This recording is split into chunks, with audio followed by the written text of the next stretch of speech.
যে সরলগতি, তাহলে সরল গতির একটা খুব কমন উদাহরণ কি? হ্যাঁ, মহাকাশযান বা রকেট, তাই তো? তো একটা মহাকাশযান কোথায় যায়? কোনো দূরের গ্রহে যায়, অবশ্যই কোনো গ্রহে যায়, তাই না?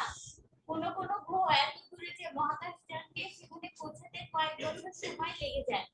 তোমাদের হয়তো অনেকেরই মনে হচ্ছে এত দূরে যাওয়ার জন্য মহাকাশযানগুলিকে বিশাল পরিমাণ জ্বালানি নিয়ে রওনা দিতে হয়, আর কয়েক বছরের জ্বালানি নিয়ে যাওয়া আসলে পসিবল না। এই কারণে অনেক আগে রকেট কিছু দূর উঠে ব্রাস্ট হয়ে যেত, কারণ প্রচুর জ্বালানি নিজের তাপের গরমে নিজেই ব্রাস্ট হয়ে যেত। ঠিক আছে, তো সেটাকে কিভাবে রিডিউস করা যায় সেই কারণে অনেক চিন্তা ভাবনা করা হয়েছে এবং খুব সহজ সমাধান বের করা হয়েছে বিজ্ঞানীরা। সেটা হচ্ছে গতি দিয়ে পাঠানো। কোন গ্রহ এত দূরে যে মহাকাশযানকে পৌঁছাতে সেখানে অনেক বছর লেগে যায়। আচ্ছা, সেজন্য নিশ্চয়ই মহাকাশযানগুলোর আকারও হয় বিশাল। মহাকাশযানগুলোর ইঞ্জিন এই বিশাল পরিমাণ জ্বালানি জ্বালিয়ে মহাকাশযানগুলোকে দূর গ্রহে নিয়ে যায়। আমরা ছোটবেলায় কার্টুনে দেখতাম যে একটা এলিয়েন যাচ্ছে, কিন্তু সেটার চারিদিকে আগুন, তিন দিকে হচ্ছে আগুন বের হচ্ছে, একটা গোল চাকার মতো তিন দিকে আগুন বের হয়ে সেটা সারা জায়গায় যাচ্ছে। আসলে কিন্তু আগুন বের হয়ে যায় না এই যানগুলো, একটু সময় আগুন জ্বলে তারপরে কিন্তু আগুনটা নিভে যায়। যেমন আমি এটাকে কি করতে পারি, আমি যখন এটাকে প্রথম হাতে নিলাম তখন একটা বল প্রয়োগ করলাম, তাই না? এবং এটাকে যখন আমি এবার ঢেল দিব তার আগ মুহূর্তে কি করতেছে, এটার উপরে বল প্রয়োগ করতেছি, আমার শক্তি প্রয়োগ করতেছি, কিন্তু এটাকে যখন আমি অলরেডি ঢেল দিয়ে ফেলছি তখন তখন কি এটা আমার বলে চলছে, আমার শক্তিতে চলছে? তাহলে এই যে আমি কত ফোর্সে কোথায় ঢেল দিলে এটা কত দূর কোথায় গিয়ে পৌঁছাবে এটার একটা ক্যালকুলেশন করলেই কিন্তু আমি এটাকে কোনো ধরনের বল প্রয়োগ ছাড়া, জ্বালানি প্রয়োগ ছাড়া ঠিক ওই জায়গাটায় পৌঁছে দিতে পারি। আর না, আমি না পারলেও আমার যদি মেশিনটা ঠিকই পারবে অ্যাকুরেট হিসাব করে, তাই না? একদম সেম ফোর্সে কি করবে, এটাকে ঢেল দিবে, এটা ওখানে পৌঁছে যাবে। তখন কি এটা জ্বালানি দিয়ে যাচ্ছে? তো এই গতিটাই আমরা এখন ইউজ করি। তো তোমরা যারা এখনো জানো না তারা শুনে নিশ্চয়ই অবাক হবে যে আসলে মহাকাশ যানগুলোকে এই দূর করে যাওয়ার জন্য কোনো জ্বালানি খরচ করতে হয় না। গতির একটা বৈশিষ্ট্য হচ্ছে কোনো কিছু যদি সোজা সরলরেখায় সমান বেগে চলতে থাকে তাহলে সেটা সেভাবেই যেতে থাকে, সেটাকে চালিয়ে নেওয়ার জন্য কোনো কিছু করতে হবে না। আচ্ছা, কারা কারা সাইকেল চালাতে পারো? সবাই পারে। আচ্ছা, দেখে বসো, যারা যারা পারো না তারা তারা খেয়াল করবা, যারা যারা পারো তারা তারা ফিল করবা। আমরা যখন সাইকেল চালানো শুরু করি তখন প্যাডেলের চাপ দিয়ে সাইকেলটাকে একটা গতিতে নিয়ে আসতে প্রথমে আমাদের বেশ কিছু পরিশ্রম করতে হয়, তাই না? কিন্তু যখনই সাইকেলটা একটা ব্যালেন্সে চলে আসে তখন কিন্তু হাত এরকম দুই হাত দিয়ে ছেড়ে দিয়েও কি সাইকেলটাকে চালানো যায় না। কারণ সাইকেলটা কি করে তখন শুধুমাত্র সেই যে তুমি তাকে একটা গতিতে নিয়ে আসছো ওই গতিতে সরল লেখা চলতে থাকে। সামনে যদি শুধু কোনো গর্ত থাকে তাহলে তুমি পড়ে যাবে, কিন্তু এছাড়া কিন্তু তুমি চলতেই থাকো এবং ধর এই যে আমি এটাকে যে চালাচ্ছি এটা কিন্তু দুইটা বাধা আছে। একটা হচ্ছে মেঝেটা ওকে বাধা দিচ্ছে, যখন আমি এটাকে এভাবে নাড়াচ্ছি একটু পরে গিয়ে থেমে যাচ্ছে কেন, কারণ হচ্ছে এটা এই যে এই সারফেসটা মেঝেটা ওকে বাধা দিচ্ছে না বসে বসে। আর কি বাতাসের একটা বাধা আছে। তো সাইকেলের ক্ষেত্রেও এরকম যে তুমি যখন সোজা সরলরেখায় চলতে থাকো তখন ঘর্ষণের কারণে কিছুক্ষণ পর পর গিয়ে প্যাডেলে হালকা একটু চাপ দিলে আবার ফোর্সে চলতে থাকে, তাই না? তো এই জিনিসটা হচ্ছে তোমার সরল গতি। তো আমি যদি তোমাকে একটা গল্প তৈরি করে বলি যে তুমি বাজারে গেলে, বাজার থেকে মাছ আনছো সাইকেলে চড়ে, এখন তুমি বাসায় আসলা, তোমার আম্মু বললো যে আরো তাড়াতাড়ি করা দরকার ছিল, তুমি এত কেন দেরি করলা? কিন্তু তুমি বললা যে না আমি তো আসলে আমার মানে কম জ্বালানি খরচ করে কম শক্তি খরচ করে আসছি, সেই কারণে আমি আমি আরেকটু সময় নিয়েছি। তো এইখানে তোমার কোন গতির কথা বলা হচ্ছে? এই ধরনের প্রশ্ন যদি আসে কোন গতি ব্যবহার করে তুমি বাজার করে নিয়ে আসছো? ক্যাডেটে দেখলাম এই ধরনের প্রশ্ন গতবার অনেকগুলো দিয়েছে যে তোমার সায়েন্স থেকে প্রায় মানে 15-20টা তো কোশ্চেন আসছে এবং গল্প গল্প করে দিয়েছে এরকম হলে কি হবে, এরকম হলে কি হবে, কোন গতি ব্যাখ্যা করো, কেন এভাবে ব্যাখ্যা করো, এই ধরনের। ঠিক আছে, তো আমরা জানলাম যদি আমরা সরল গতি ব্যবহার করি তাহলে আমাদের যানবাহনের খরচ জ্বালানি খরচ কি হয় অনেক কমে যায়। তাহলে এটা একটা প্রশ্ন, কোন গতি ব্যবহার করলে জ্বালানি খরচ যানবাহনের অনেক কমে যায়? সরল গতি ব্যবহার করলে। মহাকাশযান একটা উদাহরণ, সাইকেল একটা উদাহরণ, ঠিক আছে। এখন যখন আমি একটা বস্তুকে অলরেডি সোজা পথে চালানো শুরু করে দিব, দেখো এটার বৈশিষ্ট্য কি, কোনো কিছু যদি সোজা সরলরেখায় সমান বেগে যেতে থাকে তাহলে সেটা সেভাবেই যেতে থাকবে, সেটাকে চালিয়ে নেওয়ার জন্য আর কোনো কিছুই করতে হবে না। সাধারণত করতে হবে না, কিন্তু আমাদের কিন্তু করতে হয়, হয় না? আমাদের হালকা একটু আবার প্যাডেলে চাপ দিতে হয় না? কেন? কারণ আমাদের সারফেস, আমাদের যে পথ মেঝে, সেটা আমাদের বাধা দিতে থাকে। সেটা যদি সেই বাধাটা যদি না থাকতো তাহলে তুমি একটা বস্তুকে যখন ধাক্কা দিলা সেটা যে সরল পথে চলতে শুরু করলে এভাবে চলতেই থাকতো, চলতেই থাকতো। বুঝতে পারছো? কিন্তু বাতাসের বাধা আছে আর মেঝের বাধা আছে, এই কারণে আমাদের কিছু দূর পর পর আবার এটার উপরে হালকা একটু বল প্রয়োগ করতে হয়। আরেকটা ব্যাপার, আমি চিত্রকে বললাম যে কলমটাকে যদি আমি গতি সৃষ্টি করি, সরল সরল পথে গতি সৃষ্টি করি তাহলে এটা সরল পথেই যাবে, তাই না? এটা এইভাবে বেঁকে একবার ডানে একবার বামে যাবে না। যদি আমি এটাকে একবার ডানে একবার বামে নিতে চাই তাহলে তখন আমার আবার এখানে একটা বল প্রয়োগ করতে হবে, আবার এখান থেকে এদিকে আরেকটা বল প্রয়োগ করতে হবে, তাই না? তাহলে সরল গতিতে থাকা কোন জিনিসের গতি পরিবর্তন করতে গেলে কি করতে হবে? বল প্রয়োগ করতে হবে। সরল গতিতে থাকা কোন জিনিসের যদি তুমি গতির পরিবর্তন করতে চাও তাহলে কি করতে হবে? বল প্রয়োগ করতে হবে, এই কথাটাই বলছে। আবার তুমি যদি এটার গতি বাড়াইতে চাও তাহলে আবার গিয়ে ধাক্কা দিবে। আমরা অনেক সময় কি করি, দোলনায় ঘুরতে থাকি, তারপরে কি করে একটু স্লো হয়ে যায় আবার ধাক্কা দিই, আবার জোর ছিটকে গিয়ে পড়ে, হয় না? তো তুমি যদি সরল গতিতে থাকা কোনো বস্তুর গতি বাড়াতে চাও আবার কি করবা, সেটার উপরে আবার বল প্রয়োগ করবা। গতি বাড়াতে চাইলে বল প্রয়োগ করবা, গতি পরিবর্তন করতে চাইলে বল প্রয়োগ করবা। বুঝতে পেরেছি আমরা সবাই? মায়দা সব ক্লিয়ার? আচ্ছা, দেখো যদি বস্তুটির গতি বাড়াতে হয়, এগুলো খুব ইম্পর্টেন্ট লাইন, বা কমাতে হয় কিংবা গতি পরিবর্তন করতে হয় তাহলে তার উপরে বল প্রয়োগ করতে হবে। আর মেশিনারিজ এর ক্ষেত্রে তখন সেখানে একটু জ্বালানি ব্যবহার করতে হবে, তাই না? বিজ্ঞানের ভাষায় বল বলতে কি বোঝায় আমরা সেটা একটু পরে জেনে নেব। আপাতত আমরা বল প্রয়োগ কথাটিকে তার পরিচিত অর্থ, অর্থাৎ কোনো কিছুকে ধাক্কা দেওয়া, টানা বা আকর্ষণ করাকে বুঝে নেব। বল আর বল প্রয়োগের মধ্যে পার্থক্য।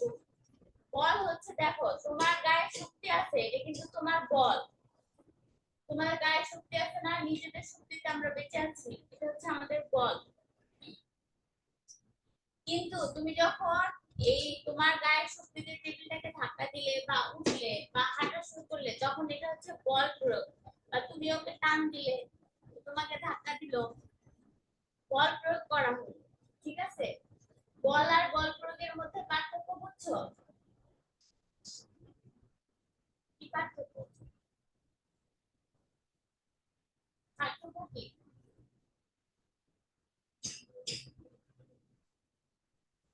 দেখো ফ্যানের সুইচ সব সময় যদি ইলেকট্রিসিটি থাকে যে কোনো সময় সুইচটাকে অন করলে ফ্যানটা ঘুরতে শুরু করবে, রাইট?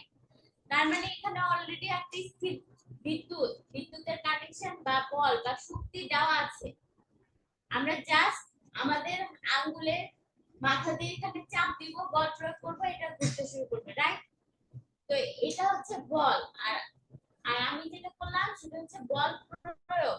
আমি আমার শক্তিটাকে কাজে লাগালাম, সেটাই বল প্রয়োগ। আমি যখন জ্বালানি কাজে লাগাচ্ছি তখন কি কি হচ্ছে, কোন একটা পরিবর্তন হইতেছে, কিন্তু জ্বালানি কিন্তু মাটির নিচে অহরহ, তাই না? আমরা কি ব্যবহার করতেছি, আমরা যখন ব্যবহার করব তখন এটা আমাদের কোনো না কোনো কাজে লাগবে।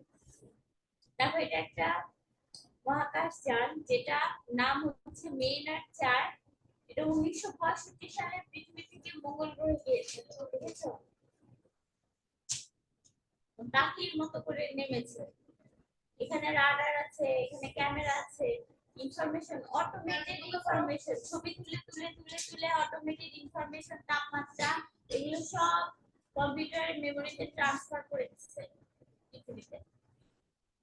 এইটা কিন্তু আসতে পারে, এই এই ইনফরমেশনটাও কিন্তু পরীক্ষায় আসতে পারে। তার মানে মঙ্গল গ্রহ সম্পর্কে দেখতে কেমন, মঙ্গল গ্রহে কি কি আছে, আকাশ কেমন, মাটি কেমন, পানি আছে কিনা, এগুলো আমরা প্রথম জানতে পেরেছিলাম মানুষেরা কবে জানতে পেরেছিল প্রথমে? 1965 সালে। খুব বেশি আগে কি 100 বছরও হয় নাই, তাই না? আর এখন মানুষ চিন্তা করতেছে মঙ্গল গ্রহে গিয়ে জমি কিনবে, বাড়ি করবে। তোমাদের দৈনন্দিন জীবনে তোমরা যে সেটা করতে দেখো না বলে নিশ্চয়ই সবার মনে হচ্ছে এটা কিভাবে সম্ভব। তোমরা সবাই জীবনে কোনো না কোনো সময় মার্বেল দিয়ে খেলেছো না? মার্বেলকে যখন গড়ায় দাও তখন এটা গড়ায় যায় না? তুমি প্রথমে কি করো, সামান্য একটু বল প্রয়োগ করো, তারপর মার্বেলটা গড়িয়ে গড়িয়ে একাই যেতে থাকে। এটাই, আর কিছু নাই। এইভাবেই সম্ভব। আমি এই কলমটাকে জাস্ট এখান থেকে ছুঁড়ে ফেলবো, এটা ওইখানে গিয়ে পৌঁছাবে, তাই তো?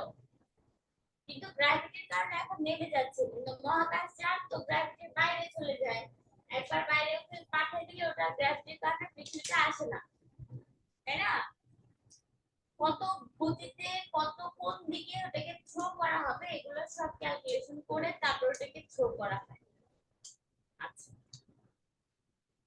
তোমরা যারা মার্বেল বা খেলনা গাড়িতে ঘুরিয়ে ঘুরিয়ে খেলেছো তারা নিশ্চয়ই দেখেছো যে গাড়িটির মধ্যে সরলরেখার সমবেগে অনন্তকাল ধরে চলছে না। আগে হোক বা পরে হোক মার্বেল খেলনা গাড়ি থেমে গেছে। কারণ হচ্ছে মেঝের সঙ্গে ঘর্ষণ বা বাতাসের ঘর্ষণ। তুমি যদি সত্যি সত্যি এই ঘর্ষণের বল কমিয়ে আনতে পারো তাহলে অবাক হয়ে দেখতে পাবে যে মার্বেল বা গাড়ি না থেমে চলছে তো চলছে, কোনো বাধা না থাকলে এটা চলতেই থাকবে। বুঝছো? একবার যে তুমি থ্রো করলে না, এটা চলতেই থাকবে কোনো বাধা না থাকলে।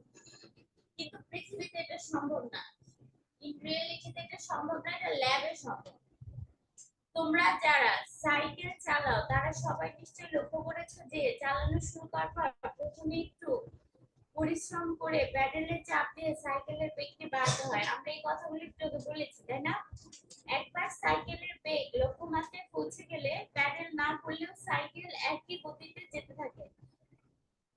তখন ঘর্ষণের কারণে কমে আসা বেগটুকু ধরে রাখার জন্য মাঝে মাঝে প্যাডেলে চাপ দিয়ে সাইকেল চালানো যায়।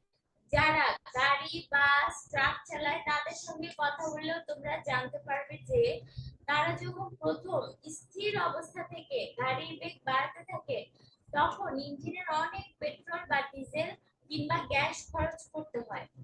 যখন গাড়ি, ট্রাক বা বাসের গতিবেগ তার লক্ষ্যমাত্রায় পৌঁছে যায় তখন তাদেরকে সেই গতিবেগকে ধরে রাখার জন্য খুবই অল্প পেট্রোল, ডিজেল বা গ্যাস খরচ করতে হয়। কাজে তোমরা গতিবেগকে অনেক গুরুত্বপূর্ণ বিশেষত্বের কথা জেনে গেছো। আচ্ছা, এখান থেকে কি কি প্রশ্ন আসতে পারে? সাইকেলের বিষয়টা আসতে পারে, ঠিক আছে? সাইকেলের গতি যে সরল গতি সেটা ব্যাখ্যা করো, এটা কিন্তু আসতে পারে। তারপরে কখন বেশি জ্বালানি খরচ হয় গাড়ি চলাকালীন, কখন বেশি জ্বালানি খরচ? এটা হচ্ছে যখন তুমি স্থির অবস্থা থেকে গাড়িটাকে স্টার্ট দিবা, এই জন্য দেখবা যে ড্রাইভাররা বারবার স্টার্ট দিতে চায় না, বলবে যে না একবার স্টার্ট দিয়েছি, কি করবা, তাড়াতাড়ি করো, করে তাড়াতাড়ি উঠে আসো। কারণ বারবার স্টার্ট দেওয়া মানে হচ্ছে বারবার জ্বালানি বেশি খরচ করা। এবং যখন একটা গতিতে চলে আসে, ধরো 40 কিলোমিটার বেগে সে এখন চলতেছে, সে কিন্তু দেখা যাচ্ছে ওই সময় যখন সে সড়ক পথে যাচ্ছে তখন তার বেশি জ্বালানি খরচ হয় না, ঠিক আছে? যতবার তুমি গাড়ি বন্ধ করবে এবং গাড়ি স্টার্ট করবে ততবার তোমার বেশি জ্বালানি খরচ হবে, ঠিক আছে? কোনো কিছু সরল রেখায় সমান বেগে যেতে থাকলে সেটি সেভাবেই যেতে থাকবে। তার মানে আমরা এখান থেকে গতির একটা বৈশিষ্ট্য জেনেছি যে কোনো কিছু যদি সরল রেখায় সমান যেতে থাকে তাহলে সেটি সেভাবেই যেতে থাকবে। শুধু বেগ বাড়াতে হবে বা কমাতে হবে। আর বেগের দিকে পরিবর্তন করতে হলে কি করতে হবে? বল প্রয়োগ করতে হবে, ঠিক আছে? এখন আমি একটু আগে বললাম যে কলমটাকে যখন আমি গড়িয়ে দিচ্ছি তখন এটা যেদিকে গড়িয়ে দিচ্ছি সেদিকেই সোজাভাবে যাচ্ছে, তাই না? ডানে বায়ে যাচ্ছে না। কিন্তু যদি আমি এই কলমটাকে এইভাবে ঠেল দিই, এই যে নিচে থেকে এইভাবে ঠেল দিই, হ্যাঁ, এই যে এইভাবে ঢেল দিই, তাহলে কি হবে? এটা বাঁকা হয়ে পড়বে না? এটা বাঁকা হয়ে পড়বে না? এটা হচ্ছে বক্রগতি, ঠিক আছে? যেমন ফ্যান হচ্ছে একটা বক্রগতির উদাহরণ। এটা এটা এক বিন্দু থেকে আরেক বিন্দুতে এইভাবে বাঁকা হয়ে পড়তেছে, কিন্তু সোজা সরল পথে যাচ্ছে না, ঠিক আছে? এটা আমরা হাইড্রোলিক কলম দিয়ে খেললাম, ওইটা বক্রগতির উদাহরণ, তাই না? বক্রগতি কেন তৈরি হয়? কারণ হচ্ছে তুমি যখন কোনো কিছু ছুঁড়ে ফেলতেছো, তখন মাধ্যাকর্ষণের কারণে সেই জিনিসটাকে কিছু দূর পরে গিয়ে নিচে পড়তেই হবে মাছ। তুমি যদি এমনকি খুব গতিবেগ সম্পন্ন একটা তীর ছুঁড়ে দাও, একটু খুব দূরে যাবে, সেটাও কিন্তু যদি সেটার জন্য কোনো বোর্ড না থাকে, কোনো গাছ না থাকে, সেটাও কিন্তু অনেক দূর গিয়ে সেই মাটিতেই পড়বে, তাই না? কিছু যদি তাকে আটকানোর মতো না থাকে, তাহলে সে কোথায় গিয়ে পড়বে? মাটিতে গিয়ে পড়বে না একটা সময়? কিন্তু সরল গতিগুলি কি হতো? সোজা যেতেই থাকতো, তাই না? যেমন রকেট, রকেট সোজা যেতেই থাকে উঠতে। কিন্তু বক্রগতির কারণে আমরা যখন কোনো কিছু ছুঁড়ে ফেলি, তখন সেটা মাটিতে পড়ে যায়। এটা কেন হয়? কারণ মাধ্যাকর্ষণ, ঠিক আছে? আচ্ছা, সরল গতির ইংরেজি কি কে বলতে পারবে? Linear, linear, linear motion. হ্যাঁ, সরল গতির ইংলিশ হচ্ছে লিনিয়ার মোশন, আর বক্রগতির ইংরেজি হচ্ছে কার্ভ মোশন। Curve, curve. তোমাকে যদি কেউ বলে যে তুমি মেঝেতে একটা মার্বেল এমন ভাবে গড়িয়ে দেবে যেন সেটা সোজা না গিয়ে বাঁকা একটি গতিপথে যায়, তাহলে তুমি দেখবে সেটা কোনোভাবেই সম্ভব নয়। তুমি বাঁকা দিলেও তুমি তো ওই দিকেই দিয়েছো, তাই না? সেই কারণে ওটা ওই দিকেই সোজা যাচ্ছে, ওটা আসলে বাঁকা না। কিন্তু তুমি যদি সেই দিক থেকে ঘুরে আবার অন্যদিকে যাবে, এটা কি হবে? হবে না। কিন্তু এটা ঢেল দিলে হবে, তাই না? আমি দিলাম সোজা, পড়লো কি এইভাবে। তো তুমি যতই চেষ্টা করো মার্বেলটা সোজা পথেই যাবে। তোমরা নিশ্চয়ই এখন বুঝে গেছো যে মার্বেলটাকে বাঁকা পথে পাঠাতে হলে তার উপরে বল প্রয়োগ করতে হবে। কিন্তু ফাঁকা মেঝেতে মার্বেলটা গড়িয়ে দেওয়ার পরে তার উপরে কিছু বল প্রয়োগ করতে পারে না। কারণ হচ্ছে তুমি তো একা, তোমার তো আরেকটা ফ্রেন্ড ওখানে দাঁড়িয়ে থাকতে হবে, যে বলটাকে আবার মার্বেলটাকে ওই দিক থেকে ওই দিকে ধাক্কা দেবে, তাই না? তাহলে সম্ভব। তবে একটা বস্তুকে বক্রগতিতে চালানোর জন্য খুব সহজ একটা পদ্ধতি আছে, এটা এটাই বক্রগতিতে চালাচ্ছে। খুব মজা করে যায়, এই তুমি বক্রগতি চিনো, দেখো বক্রগতি নাও।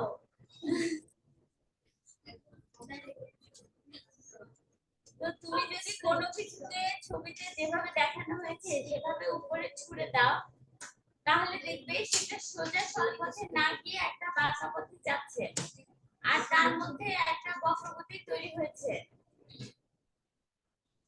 তুমি নিশ্চয়ই এতক্ষণে কারণটা বুঝতে পেরেছো। যখন কোনো কিছু আমরা উপরে ছুঁড়ে দেই, তখন তার উপর মাধ্যাকর্ষণ বল নিচের দিকে কাজ করে এবং সেই কারণে বস্তুটা সোজা সরল পথে না গিয়ে একটি বাঁকা পথে যায়, ঠিক আছে?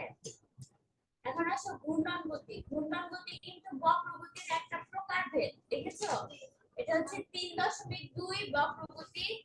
বক্রগতির ইংলিশ হচ্ছে কার্ভ মোশন। আর ঘূর্ণন গতি হচ্ছে বক্রগতির একটা এক্সাম্পল। এটা হচ্ছে সার্কুলার মোশন, বৃত্তাকার ভাবে ঘুরতে থাকবে। বক্রগতির, হ্যাঁ, বক্রগতির আরেকটি উদাহরণ হচ্ছে ঘূর্ণন গতি। তাহলে ঘূর্ণন গতি কার উদাহরণ? বক্রগতি কার উদাহরণ?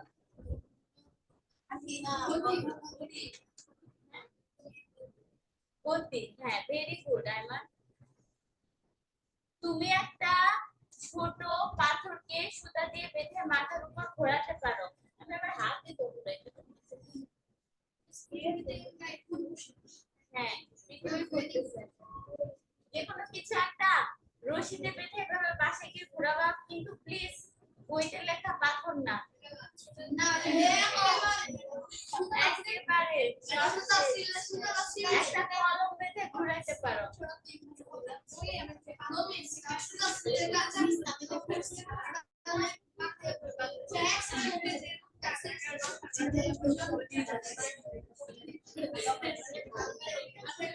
আচ্ছা দেখো, বক্রগতির উদাহরণ হচ্ছে ঘূর্ণনগতি। তোমরা যে কোনো একটা ছোট জিনিসকে সুতা দিয়ে বেঁধে মাথার উপরে ঘোরাতে পারো, এই ছেলেটার মতো করে। লাঠি খেলতে পারো কেউ? তোমরা লাঠি ছিনো?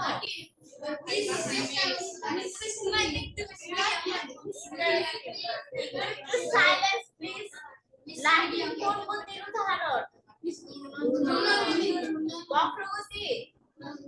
জি, যে কোনো ঘূর্ণন গতি তো বক্রগতি, কিন্তু আরো স্পেসিফিক ভাবে বললে এটা ঘূর্ণন গতি, তাই না?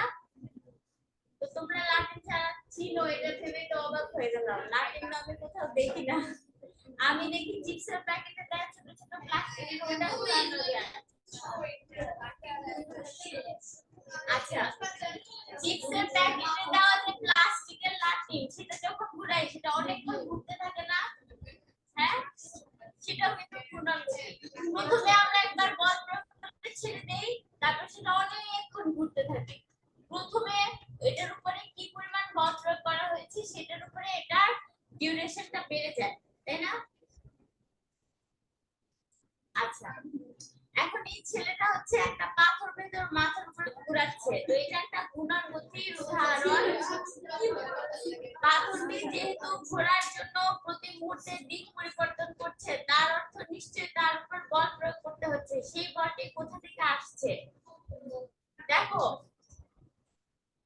একটা বক্রগতি আমরা দেখেছিলাম যে এখান থেকে শুরু হয়ে এখানে শেষ হচ্ছে, কিন্তু এটা কিন্তু বারবার একই জায়গায় ফেরত আসতেছে। তার মানে প্রত্যেকটা পয়েন্টে এটা কি করতেছে? এটার গতিপথ পরিবর্তন করতেছে না?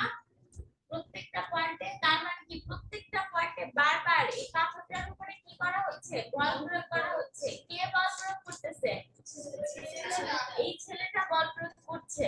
কার বল প্রয়োগ করছে? ওর নিজের শরীরের বল, রাইট? ও ওর হাত দিয়ে কেন্দ্রে এই পাথরটার উপর সুতার মাধ্যমে নিজের শক্তি প্রয়োগ করে এটার গতিপথ বারবার পরিবর্তন করছে, তাই না? ও যদি থামিয়ে দেয় কি হবে? থেমে যাবে না? আর ও যদি হঠাৎ করে এটাকে ধরা অবস্থায় ছেড়ে দেয় কি হবে?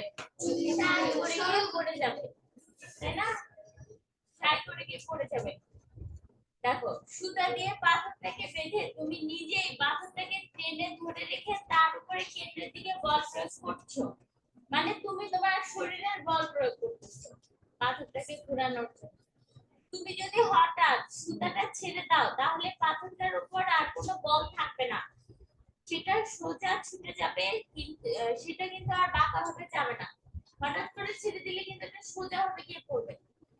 তোমরা কি এরকম ঘূর্ণন গতির কোনো উদাহরণ দিতে পারবে? আমরা অলরেডি দিয়ে ফেলছি না অনেকগুলো, লাঠি, ফ্যান, আর কিছু মনে পড়ে আমাদের প্র্যাকটিক্যাল লাইফে?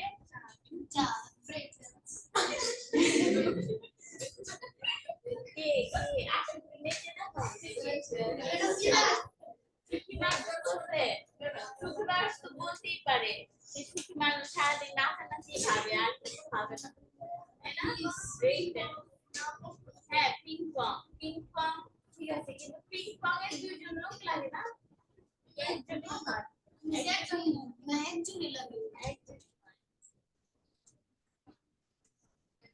আচ্ছা, এখন আকাশের দিকে তাকালে আমরা দেখবো আকাশের চাঁদকে। সেই চাঁদ হচ্ছে আমাদের পৃথিবীকে কেন্দ্র করে কি করতেছে? ঘূর্ণন গতিতে ঘুরতেছে। এটার উপরে কি কেউ বল প্রয়োগ করছে? করছে না। পৃথিবীর চুম্বকীয় বলের আকর্ষণে তো এটা এভাবে ঘুরতেছে, তাই না?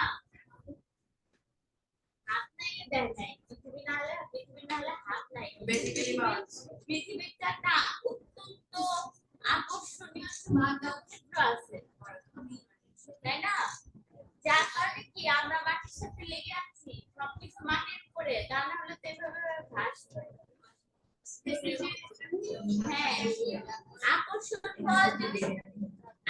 বল যদি ছেড়ে দাও তাহলে তো সবকিছু নাই হয়ে যাচ্ছে। দেখো, তাহলে কিন্তু সৌরজগৎ আর থাকতেছে না, থাকতেছে? কি বলো? এত কথা কথা বললে কথা বলার মতো বলো। হবে।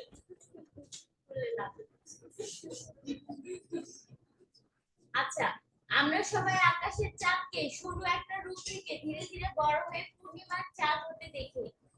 তারপর আবার সেটি ধীরে ধীরে শুরু হতে হতে অমাবস্যার পুরোপুরি অদৃশ্য হচ্ছে। কেন? কারণ তুমি ধরো এটা হচ্ছে তোমার পৃথিবীর উপরে, এটা হচ্ছে তোমার দেশ, তাই না? পৃথিবীর উপরে তুমি যখন এই দেশে আসছো, চাঁদটা যখন এইখানে, তখন কি তুমি চাঁদের একটুখানি অংশ দেখতে পারবে না? চাঁদটা যখন পিছনে চলে যাবে, এখানে চলে যাবে, তখন কি তুমি চাঁদ দেখতে পারবা? হ্যাঁ, আবার যখন ঘুরে ঘুরে আসতে আসতে একদম তোমার চোখের সামনে চলে আসবে চাঁদটা, তখন তুমি চাঁদটাকে কি করবা? একদম পুরোটা দেখবা। তো চাঁদের ঘূর্ণন গতির কারণে আমরা চাঁদকে শুরু থেকে নাই এবং পুরোটা দেখতে পাই, তাই তো? প্রতি 29 দিনে একবার করে এই ব্যাপারটি ঘটে, কারণ পুরো পৃথিবীকে একবার পুরোপুরি ঘুরে আসতে 4 থেকে 29 দিন সময় লাগে। চাঁদটি শুরু দেখাবে নাকি পূর্ণিমার ভরার চাঁদ দেখাবে, সেটা নির্ভর করে সূর্যের তুলনায় সেটি পৃথিবীর কোন দিকে আছে তার উপরে। সূর্যের তুলনায় পৃথিবীর চাঁদটা কোন দিকে আছে এটার উপর নির্ভর করে যে আমরা চাঁদটাকে কিভাবে দেখব। পৃথিবীকে ঘিরে চাঁদের এই ঘূর্ণন গতিটি চলমান থাকতে পারে, কারণ পৃথিবী তার মাধ্যাকর্ষণ বল দিয়ে চাঁদকে নিজের দিকে টেনে রাখে। কথা বলবা না। ঠিক যেরকম তুমি পাথরের টুকরাটা সুতা দিয়ে বেঁধে তোমার কাছে টেনে রেখেছিলে, ঠিক একইভাবে পৃথিবী সূর্যের আকর্ষণের কারণে সূর্যকে ঘিরে ঘুরতে থাকে। আবার আমাদের সূর্য আমাদের গ্যালাক্সিতে ছায়াপথের কেন্দ্রে থাকা বিশাল ব্ল্যাক হোলের আকর্ষণে তার কেন্দ্রকে ঘিরে ঘুরতে থাকে। আচ্ছা, আমাদের ছায়াপথের নাম কি? Milky Way. তার মানে আমরা জানলাম মিল্কি ওয়ে এর কেন্দ্রে আছে বিশাল একটা ব্ল্যাক হোল। তো সেই ব্ল্যাক হোলকে ঘিরে কতগুলো সূর্য ঘুরতে থাকে? মিলিয়ন মিলিয়ন মিলিয়ন মিলিয়ন সূর্য এই বিশাল ব্ল্যাক হোলকে কেন্দ্র করে ঘুরছে। আবার সেই মিলিয়ন মিলিয়ন সূর্যের কি রয়েছে? কতগুলো করে গ্রহ আছে, সেই গ্রহের কতগুলো করে উপগ্রহ আছে। আবার আমাদের এই পুরো মহাবিশ্বে কতগুলো গ্যালাক্সি আছে? কতগুলো ধারণা করা হয়েছিল তোমাদের প্রথম এই গত চ্যাপ্টার প্রথম দিকে মনে লিখে দিয়েছিল 10 লাখ বিলিয়ন না কত ধারণা করা হয়। হ্যাঁ, ধারণা করা হয় যদি 10 লাখ বিলিয়ন, তারপর তো অনেক, তাই না? এতগুলো গ্যালাক্সি ভাবতে পারো, তাহলে কতগুলো ব্ল্যাক হোল, তাই না? তুমি যদি সব সময় তোমার চোখ খোলা রাখো, তাহলে আমাদের চারপাশে ঘূর্ণন গতির অনেক উদাহরণ খুঁজে পাবে। এই গতিগুলো খুঁটিয়ে খুঁটিয়ে দেখলে এর মধ্যে অনেক মজার জিনিস লুকিয়ে থাকে। দেখছো? বুঝতেছে? আচ্ছা, এটা কি পৃথিবী না? পৃথিবীটা এরকম একটু বাঁকা কেন বলো তো? কারণ পৃথিবী হচ্ছে এরকম উত্তর অক্ষের দিকে একটুখানি হেলে আছে, তাই না? আমরা পড়েছিলাম হ্যাঁ, উত্তর অক্ষের দিকে হেলে আছে। এই কারণে পৃথিবীটাকে এত সুন্দর করে ঠিকঠাক মতো এঁকে দিয়েছে, তাই তো? আচ্ছা, আজকে তোমাদের পড়া এই পর্যন্তই। আমি আগামী ক্লাস থেকে পড়া ধরবো। আশা করি খুব ভালোভাবে বই পড়ে নিয়ে আসবা, নাহলে আমি মারবো।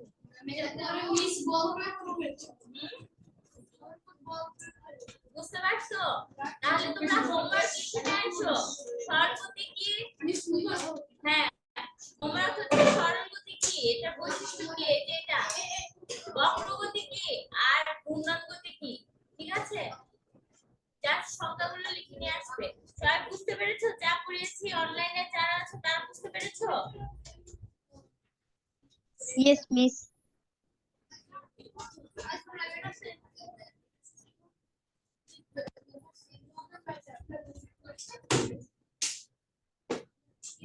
চিন্তা গতির ডেফিনেশন নিজের মতো করে এক্সাম্পল দিয়ে আসবে।